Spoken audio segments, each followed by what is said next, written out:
স্বাগত খেলাযোগে আপনাদের সাথে আছি আমি ফাইম রহমান। স্বপ্নের শুরু এখান থেকে, যাদের উপর ভর করে এবারের এশিয়া কাপের শিরোপা জয়ের স্বপ্ন দেখছে বাংলাদেশ। জানা গেছে তাদের নাম প্রাথমিক স্কোয়াড থেকে কমিয়ে এশিয়া কাপ টি-20-র মূল দলে রাখা হয়েছে 16 জনকে। স্ট্যান্ড বাই 4 জন মূল দল থেকে ছিটকে যাওয়া সৌম্য, মিরাজ, তানভীর, হাসান মাহমুদ। প্রায় 3 বছর পর দলে ডাক পেয়েছেন নুরুল হাসান চৌহান। খালিদ জামিলের রিপোর্টে বিস্তারিত। সোহানের হতাশার শেষ নেই। ঘরোয়া লিগে পারফর্ম করেন বিপিএল ফ্র্যাঞ্চাইজি রংপুর রাইডার্স কিংবা বাংলাদেশ এ দলে ক্যাপ্টেন্সির আর্মব্যান্ডটাও তার হাতেই। তবুও প্রায় বছর 3 আছেন জাতীয় দলের বাইরে। সেই সাথে যোগ হয়েছে টপ এন্ড টি-20-তে এ দলে টানা হারের হতাশা। তবে এবারে সোহান সুখবরটা পেলেন অস্ট্রেলিয়ায় বসে। এশিয়া কাপে খেলতে যাচ্ছেন তিনি, জাতীয় দলের সাথেই চড়বেন মধ্যপ্রাচ্যগামী বিমানে। নর্দার্ন টেরিটরির ডারউইনে বসে ন্যাশনাল টিমে ডাক পাওয়ার সুখবর পেয়েছেন আরও একজন। তিনি টাইগার ন্যাশনাল সাইডের ফ্লপ হিরো সাইফ হাসান। কোন বিবেচনায় তিনি এশিয়া কাপের মতো জায়গায় সুযোগ পাচ্ছেন সেটা অবশ্য নির্বাচকরাই ভালো বলতে পারবেন। আপাতত হিসেব মেলানো যাক বাংলাদেশের এশিয়া কাপের জন্য সিলেক্টেড 16 জনের। টপ অর্ডারে ক্যাপ্টেন লিটন দাসের অপশন হিসেবে তিনি নিজে তো আছেনই, সেই সাথে পাচ্ছেন তানজিদ তামিম, পারভেজ ইমন, সাইফ হাসান আর তাওহিদ হৃদয়কে। এই হৃদয়কে অবশ্য একটা সময় ফিনিশিং রোলেই দেখা যেত, তবে মিডল অর্ডারে জাকের আলী অনিক আর শামীম পাটোয়ারির আবির্ভাবের পর থেকে সেই কাজটা আর করতে হচ্ছে না তার। এবার তো অপশন বেড়েছে। নুরুল হাসান সোহান, অলরাউন্ডার ক্যাটাগরিতে শেখ মেহেদী, রিশাদ হোসেনের সাথে সাইফুদ্দিনও আছেন 16 জনের দলে। একাদশ বাছাইয়ের সময়ে বোঝাই যাচ্ছে কাটছাট হবে স্কোয়াডের এই জায়গা থেকেই। স্পিন আক্রমণে শেখ মেহেদীর সাথে নাসুম আহমেদ থাকছেন স্পেশালিস্ট হিসেবে। শামীম পাটোয়ারিও হাত ঘোরান কালে ভদ্রে, তবে মিডল ইস্টের উইকেটে সেটা না হওয়ার সম্ভাবনাই বেশি, কারণ টাইগারদের রয়েছে শক্তিশালী পেস ব্যাটারি। মুস্তাফিজুর রহমান, তনজিম হাসান সাকিব, তাসকিন আহমেদ, শরীফুল ইসলাম কিংবা সাইফুদ্দিন। কাকে রেখে খেলাবেন কাকে? বোলিং অপশন বেছে নিতে মধুর সমস্যায় পড়তে হবে টাইগার কোচ আর ক্যাপ্টেনকে। কিন্তু মূল ক্রাইসিসটা ব্যাটিংয়ে। টপ অর্ডার কনসিস্টেন্ট না, মিডল অর্ডারে ভ্যাকুয়াম। হাতে থাকা অপশনগুলো এশিয়া কাপের মহারণে কতটা দারুণভাবে নিজেদের মেলে ধরতে পারে সেটাই এখন দেখার অপেক্ষা। খালিদ জামিল, 71। বিসিবির অঢেল টাকা, অথচ এখনো একটা স্পিন বোলিং মেশিন কেনার প্রয়োজন মনে করেনি কর্তারা। সিলেটে জোড়াতালি দিয়ে চলছে স্পিন প্র্যাকটিস। অন্যদিকে পাওয়ার হিটিং কোচ জুলিয়ান উডের ক্লাসে ব্যাটাররা সিরিয়াস। কার ছক্কা কত দূরে যাচ্ছে সিলেট থেকে জানাচ্ছেন সাইফুল রূপক।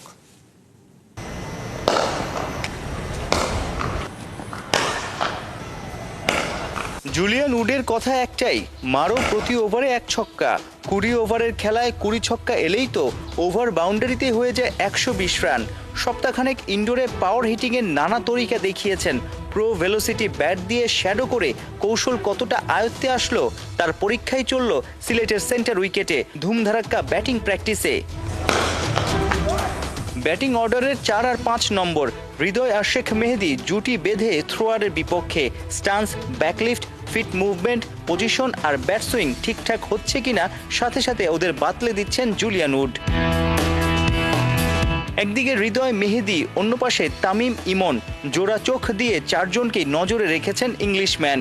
একটা বিষয় পরিষ্কার, উডের দেখানো তরিকায় ব্যাটে বলে কানেকশন করতে পারলেই বল গ্যালারিতে গিয়ে পড়ছে। বড় ছক্কা ব্যাটারদের আত্মবিশ্বাস বাড়াচ্ছে।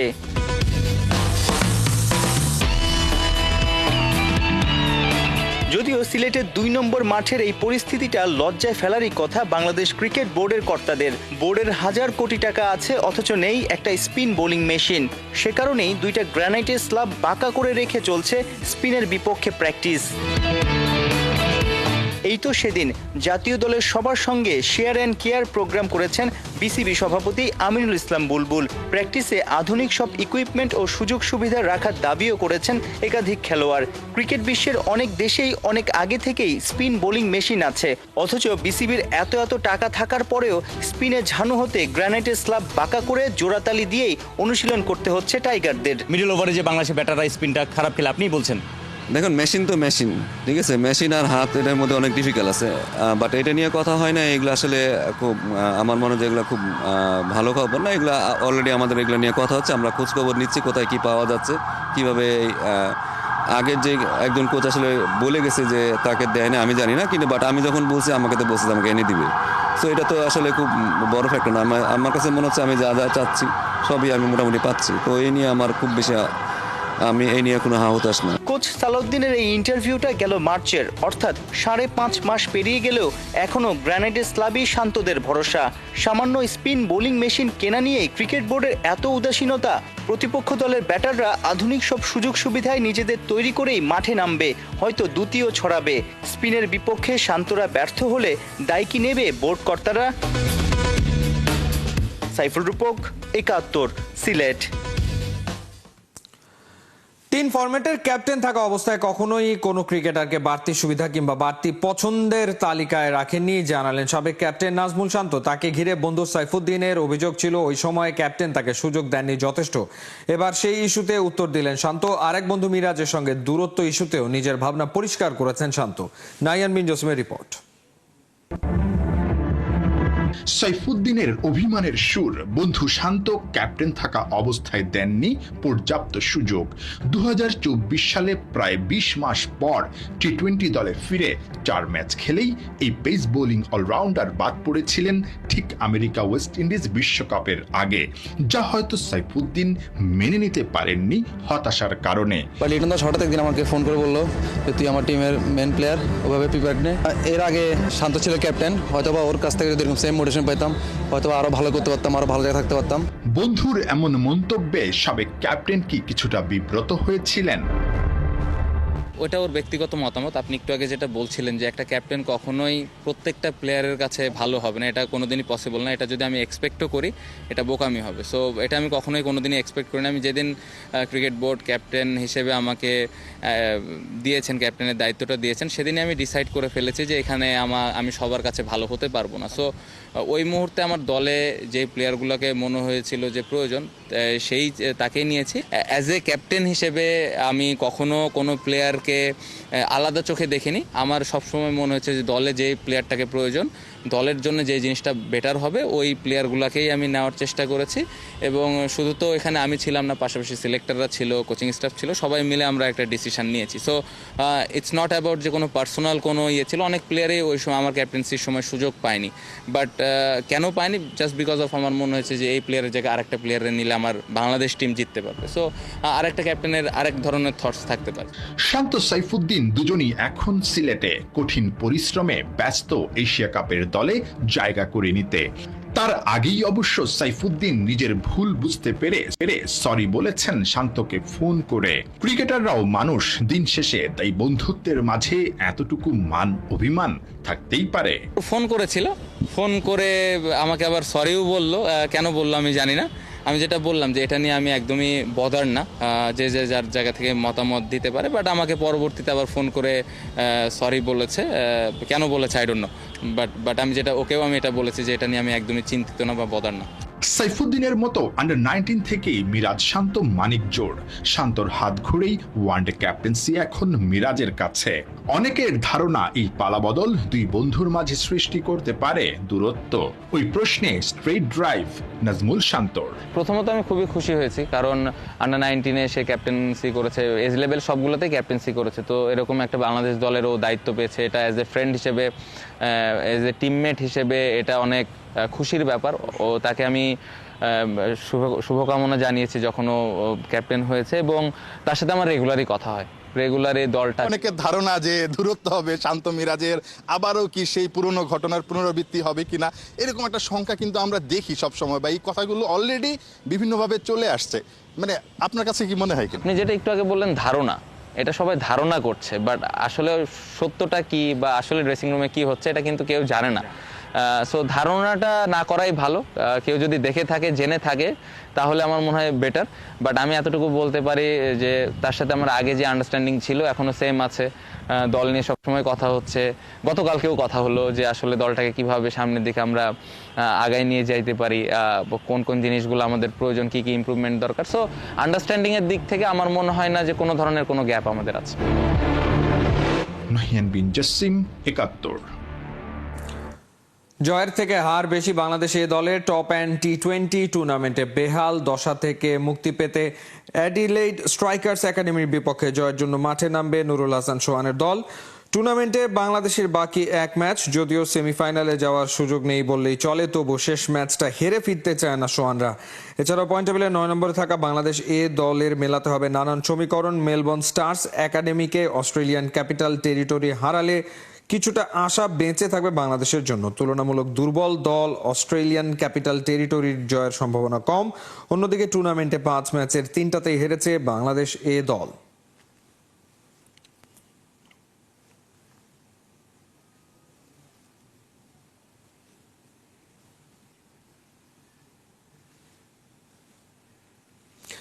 প্রথম ম্যাচে স্বাগতিক ভুটানকে হারিয়ে টুর্নামেন্ট শুরু করলেও দ্বিতীয় ম্যাচেই ছন্দ হারিয়েছে বাংলাদেশ অনূর্ধ্ব-17 নারী দল। সাফ অনূর্ধ্ব-17 নারী চ্যাম্পিয়নশিপে ভারতের বিপক্ষে 2-0 গোলে হেরেছে অর্পিতা বিশ্বাসের দল। ম্যাচের বয়স যখন 14 মিনিট তখনই গোল করে এগিয়ে যায় ভারত। গোল শোধ করতে বাংলাদেশ দলও আপ্রাণ চেষ্টা চালায়, কিন্তু তাতে লাভের মুখ দেখেনি বাঘিনীরা। দ্বিতীয়ার্ধে আরও এক গোল কনসিড করে পিছিয়ে যায় বাংলাদেশ।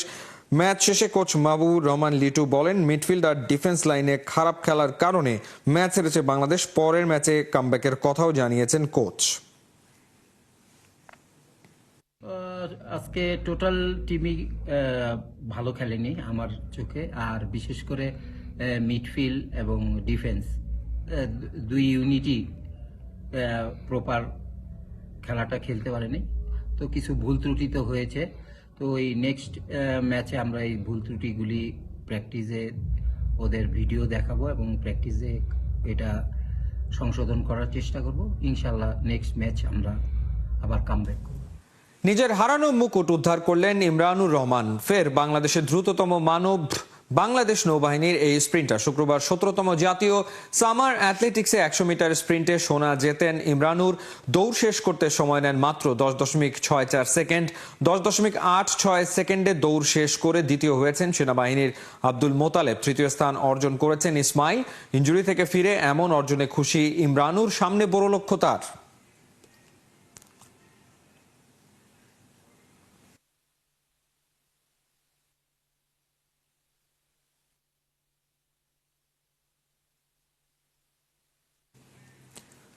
যাদের হাত ধরে প্রাণ ফিরে পায় মাঠ, যাদের ঘামে সবুজ গালিচায় বেড়ে ওঠে প্রতিভা, দিনরাত অক্লান্ত পরিশ্রমে ও ন্যায্য মজুরি থেকে বঞ্চিত জেলা ক্রীড়া সংস্থার মাঠকর্মী থেকে অফিস সহকারী সবাই 71-এর খেলাযোগকে নিজেদের বঞ্চনার কথা জানিয়েছেন তারা। দাবি চাকরির স্থায়িত্বের। বলছেন, কাঠামোগত সমস্যা না কাটালে এই পেশায় আগ্রহ হারাবে সবাই।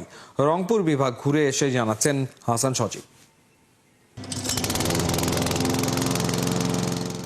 দিনের আলো ফোটার সঙ্গে সঙ্গে শুরু হয় সংগ্রাম। বয়স 66 হলেও থেমে নেই বজলুর রহমান। শরীরটা আর আগের মতো সায় না দিলেও প্রতিদিন মাঠ পরিচর্যা ও রক্ষণাবেক্ষণে নিযুক্ত তিনি।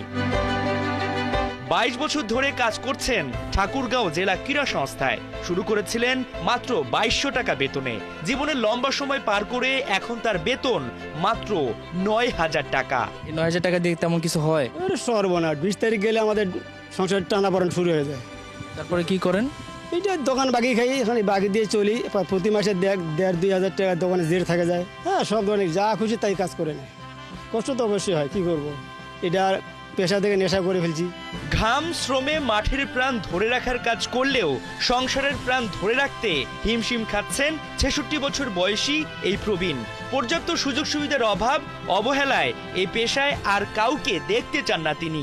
আমি বলি যে আমার বংশধর জন্য এই কাজে না আসার কেউ, কারণ এটা এমন একটা জায়গা, এমন সময় কতগুলো কথাবার্তা শুনতে হয় যে নিজের গায়ের চামড়া ছিঁড়ে ফেলতে ইচ্ছা করলে ছেড়ে দিতে পারি। আর আমি নিয়ত করছি যে আর বেশি দিন থাকবো না, কারণ কিছু লোকের যে আচরণ হয়েছে মনে হয় যে এটা ওদের দাসত্ব আমরা। শুধু বজলুর নন, দেশের নানা জেলার মাঠ কর্মীদের গল্প প্রায় একই। নীলফামারী জেলা ক্রীড়া সংস্থায় কেউ 10 বছর তো কেউ 13 বছর ধরে কাজ করছেন। আবার কেউ তো জীবনের অর্ধেক 30 বছরই কাটিয়ে দিয়েছেন মাঠ পাহারায়, অথচ নেই চাকরির স্থায়িত্ব। আশায় আছি ক্রিকেটার হবে, স্টেডিয়ামের পরিবর্তন হচ্ছে, আমাদেরও কিছু পরিবর্তন হবে। না, এই বেতনে তো পোষাবে না। অফিস সচিব মোহাম্মদ হামিদুল ইসলাম বলছেন, কাঠামোগত সমস্যা না কাটালে এই পেশায় আগ্রহ হারাবে সবাই। আমি চাই যে কর্মঘণ্টা এবং স্থায়ী বেতন কাঠামো এবং অবসরে গেলে এই কর্মচারীদের জন্য একটা পেনশন সুবিধা করা হয়। এই সীমিত বেতনে খুবই কষ্টকর হয়। অন্য কোনো কাজ কেন করেন? না, অন্য কোনো কাজ করে এখানে থাকার লাগবে তো, আর অন্য কাজ করলে এখানে তাহলে সমস্যা হবে। আমাদের দাবি আমাদের চাকরিটা স্থায়ী করা হোক। নীলফামারী জেলা স্টেডিয়ামে পরিষ্কার পরিচ্ছন্নতার কাজ করছেন শ্রী রিপন। 9 বছর ধরে এই পেশায় তার বেতন মাত্র 4,000 টাকা। আমাকে একাই গোড়াল স্টেডিয়ামটা পরিষ্কার করার লাগে। এই মাধ্যমে আমি নাই যদি আমাকে সরকার যদি বেতন দেয়, ওই অনুযায়ী আমার নিম্নত 10 থেকে 15,000 টাকা আমার সংসার হিসাবে চলার দরকার। আমি সেই ক্ষেত্রে পাই 4,000 টাকা বেতন। আর এই 4,000 টাকা বেতন পাওয়ার কারণে আমার সংসারও চলে না, আমার মগনকে একবেলা খাই একবেলা না খায়া থাকতে হয় আমাদেরকে। লালমনিরহাট জেলা ক্রীড়া সংস্থাতেও চাপা ক্ষোভ। মাঠে ঘাম ঝরালেও সে অনুযায়ী মজুরি পান না কেউ। দাবি চাকরির স্থায়িত্ব এবং ন্যায্য বেতন। জাতীয় ক্রীড়া পরিষদ থেকে যদি আমাদের চাকরিটা একটা নীতিমালা কাঠামোর উপর যদি দাঁড় করানো হতো তাহলে আমরা সন্তুষ্ট থাকতাম। মেশিন বন্ধ হলেও কাজ বন্ধ হয় না বজলু মিয়ার। বয়সটা ঠেকেছে 70-এর ঘরে, বেতন মাত্র 9,000 টাকা। ঠিক এরকম বজলু মিয়ার মতো বাংলাদেশের বিভিন্ন প্রান্তে আছেন আরও অনেকে, যারা যুগের পর যুগ ধরে কাজটা করে যাচ্ছেন। তারা বলছেন এই পেশায় যাতে আর কেউ কখনো না আসুক, তবে সুবিধা যদি পাওয়া যায় হয়তোবা নতুনরাও আগ্রহ দেখাতে পারে। হাসান সজীব, 71, ঠাকুরগাঁও। এ ছিল এই মুহূর্তের খেলা যোগে সরাসরি সংবাদ অনুষ্ঠান দেখতে চোখ রাখুন 71-এর ফেসবুক পেজে এবং সাবস্ক্রাইব করুন 71-এর ইউটিউব চ্যানেলে। 71-এর সাথেই থাকুন।